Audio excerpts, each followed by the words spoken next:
আসসালামু আলাইকুম। আজকে আমরা চলে এসেছি নাটোর সুগার মিলে। আমরা প্রথমেই দেখতে পাচ্ছি ট্রাক ভর্তি সারি সারি কুষারের গাড়িগুলো অপেক্ষায় আছে কুষারগুলোকে পরিমাপ করতে।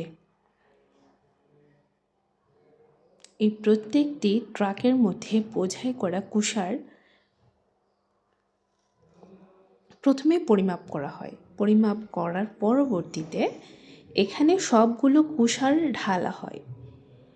স্থানীয় ভাষায় যেটাকে কুষার বলা হয়, আমরা বইয়ের ভাষায় এটাকে আখ বা ইখো বলে থাকি। এই কুষারগুলোকে প্রথমেই বড় বড় টুকরোতে কাটা হয়। তারপর আমরা এখন ভিতরে চলে এলাম। দেখতে পেলাম কুষারের রসগুলো জাল হচ্ছে একটা ট্যাঙ্কারের মতো যন্ত্রে। আস্তে আস্তে ছোট ছোট সিঁড়ি বেয়ে উপরে চলে এলাম এবং দেখতে লাগলাম চারপাশটা। আসলে এখানে দেখলাম যে কুষারগুলোকে চূর্ণ বিচূর্ণ করে একদম আঁশ করে বের করে এর ভিতর থেকে সব রস বের করে নেওয়া হচ্ছে। দেখুন কিভাবে এটাকে একদম আঁশে পরিণত করা হচ্ছে, সব রস বের করে নেওয়া হচ্ছে নিংড়ে। আমরা আরেকটু সামনে এগিয়ে গেলাম।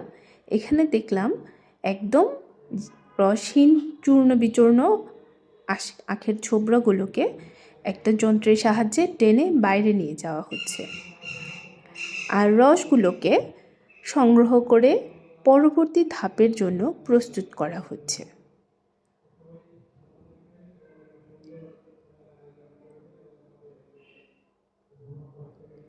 একটু পরপর চেয়ার নিয়ে বসে আছে সুগার মিলে কর্মরত কর্মীরা। একদম একটি যন্ত্রের সাহায্যে মিল থেকে বের করে দেওয়া হচ্ছে ছোবড়াগুলো আখের। শুধু যন্ত্রপাতি আর যন্ত্রপাতি। এখানে এসেছে বিভিন্ন ভিজিটর্স, যারা ঘুরে দেখছে কিভাবে সুগার বানানো হয় আখ থেকে। এটি সবার জন্য উন্মুক্ত। আপনি সপরিবারে এসে ঘুরে দেখতে পারবেন পুরো চিনি তৈরির প্রক্রিয়া। এখানে আমরা দেখছি একটা বয়লারের মাধ্যমে চিনিগুলোকে জাল দিয়ে নেওয়া হচ্ছে এবং এগুলোকে বলা হয়ে থাকে গাদ। এগুলো হচ্ছে আখের নিচে রস বের করার পর যে অবশিষ্ট অংশ, এখানে হচ্ছে একটানা লাল গুড়ের মতো পড়ছে এবং লাল গুঁড়োকে প্রথমে লাল চিনি বের করা হচ্ছে। একটু খেয়ে দেখলাম কেমন, হ্যাভি মজা। এই লাল চিনি বিভিন্ন প্রক্রিয়ার মাধ্যমে নিচে গিয়ে দেখুন সাদা চিনি বের হয়ে আসছে। লাল চিনির টেস্ট কিন্তু অনেক ভালো লেগেছে আমার কাছে। মনে হয়েছে একদম আখের গুড়ের মতোই লাগলো এই স্বাদটা। আপনারা যারা ঘুরতে আসবেন চাইলে এই চিনির স্বাদ নিয়ে দেখতে পারেন, সবার জন্য উন্মুক্ত।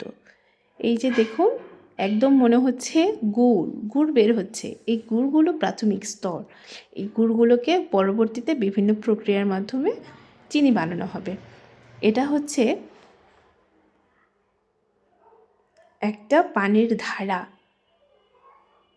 এই যে আমরা দেখতে পেলাম বাইরে যে আখের ছোবড়াগুলো বের করে দেওয়া হয়েছে, সেগুলোর স্তূপ মনে হচ্ছে একটা পাহাড় হয়ে গেছে। এই আখের ছোবড়া দিয়ে আসলে কী করে তারা, আমরা দেখব একটু পর। এই আখের ছোবড়াগুলো ব্যবহার করে তারা তাদের নিজস্ব তাপবিদ্যুৎ কেন্দ্রে বিদ্যুৎ উৎপাদন করে। এই ছোবড়াগুলোকেই তাপবিদ্যুৎ কেন্দ্রের কাঁচামাল হিসেবে ব্যবহার করা হয়ে থাকে। এই যে হচ্ছে তাপবিদ্যুৎ কেন্দ্র। এই যে এখানে সর্বক্ষণ এই আখের ছোবড়াগুলো পুড়তে থাকে এবং বিভিন্ন প্রক্রিয়ায় বয়লারের মধ্য দিয়ে উৎপাদিত হচ্ছে তাদের নিজস্ব বিদ্যুৎ। এই বিদ্যুৎ দিয়েই সুগার মিল